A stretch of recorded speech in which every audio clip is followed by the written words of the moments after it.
Nikmati cerita manis bersama novel romantis dalam Cinta Rosalina. Jangan lupa subscribe, like, komen, dan tekan lonceng ya. Terima kasih. Apakah kau sudi membalas cintaku, Lina? Suara Gunawan lirih tapi mantap.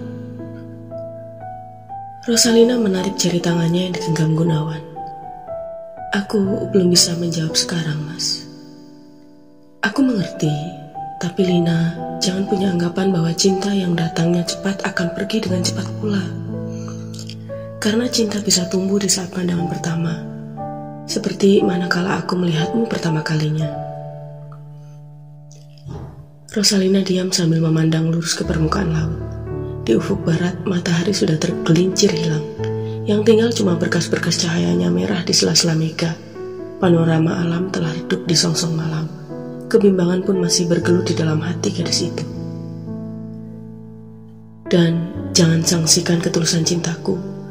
Bila kau membalasnya, kita akan segera menikah. Soal kau mau meneruskan kuliah bukan suatu penghalang bagiku. Menikah? Gemetar sekujur kaki Rosalina mendengarnya, karena ia belum pernah memikirkan tentang pernikahannya. Kendati dalam benaknya sudah terbayang kebahagiaan bila hidup bersama dengan Gunawan. Hidupnya pasti tak akan menderita. Namun, ada juga yang terselip dalam perasaannya, bahwa hidupnya yang sebatang kara dan miskin ini dapatkah diterima oleh kedua orang tua Gunawan? Pikirlah dulu secara masak, aku akan sabar menunggu kepastianmu, ujar Gunawan penuh harapan. Gunawan menyodorkan minuman teh botol pada Rosalina. Setelah pembicaraan mereka terhenti, masing-masing menikmati minumannya perlahan. Kadangkala mata mereka saling bertemu pandang, lantas bertukar senyum. Jalan-jalan ke sana yuk, ajak Gunawan. Rosalina mengangguk seraya meletakkan botol minumannya ke meja. Gunawan memanggil pelayan restoran dan membayar minuman. Setelah itu mereka mengayunkan langkah ke pesisir pantai. Gunawan kali ini memberanikan diri menggandeng tangan Rosalina, dan gadis itu hanya diam saja. Selama mereka berjalan di pesisir pantai, seringkali Rosalina menemui sepasang remaja tengah asik berjumpa. Ada juga yang tengah berciuman. Pemandangan yang dijumpainya menggetarkan hatinya, sehingga waktu jari-jari tangannya diremas-remas oleh Gunawan, sekujur tubuhnya jadi dingin mendadak. Ada sentuhan mesra dan nikmat di hati sanubarinya. Kau kedinginan kena udara laut? Tanya Gunawan. Rosalina menggeleng. Jari tanganmu dingin sekali. Rosalina merasa malu, tapi tak kuasa melepaskan tangannya dari genggaman pemuda itu. Dan ketika Gunawan memeluk pundaknya, ia pun tak bisa menolaknya. Bagi Rosalina, ini adalah pertama kali dipeluk oleh seorang pria, dan untuk pertama kali pula Gunawan melakukannya. Biarpun baru sekali ini, ia merasakan dekapan itu benar-benar menyentuh perasaan kewanitaannya, merasa terlindungi dan bahagia. Kau lihat pasangan muda-mudi yang asik itu, kata Gunawan memancing gairah Rosalina. Dia mengharapkan gadis itu jadi agresif, tapi sautan Rosalina adalah di luar dugaan.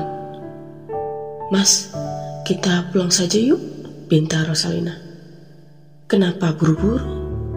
Habis, Mas Gun ngajarinya yang gitu-gituan sih, kata Rosalina manja. Mas Gun kan cuma kasih unjuk, barangkali Lina senang. Itu sama saja lihat film gratis kan? Rosalina mencubit pinggang Gunawan. Gunawan merintih kesakitan, tapi ketagihan. Mas, pulang, rengek Rosalina manja. Gunawan menghentikan langkahnya. Rosalina jadi ikut berhenti. Lalu Gunawan memegang dagu Rosalina dan mengangkatnya perlahan-lahan.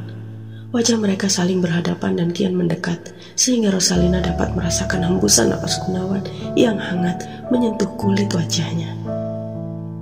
Kehangatan napas itulah yang membuat Rosalina tersadar. Ia seperti tersadar dari semacam hipnotis yang berasal dari kemesraan pemuda itu. Buru-buru didorongnya tubuh Gunawan. Gunawan jadi kaget. Jangan anggap Lina gadis gampangan, Mas. Tak kau izinkan aku menciummu. Belum saatnya. Kenapa? Rela dicium adalah pertanda membalas cinta Mas Gun. Jadi, kalau sekarang tidak mau dicium, belum mau membalas cintaku. Bukankah Mas Gun menyuruhku untuk berpikir masak-masak sebelum memberi jawabannya? Gunawan tersenyum. Pintar juga gadis ini, pikirnya. Dia jadi lemah dan kalah karena ucapannya sendiri. Oke, mari kita pulang, ajak Gunawan sembari merangkul pundak Rosalina.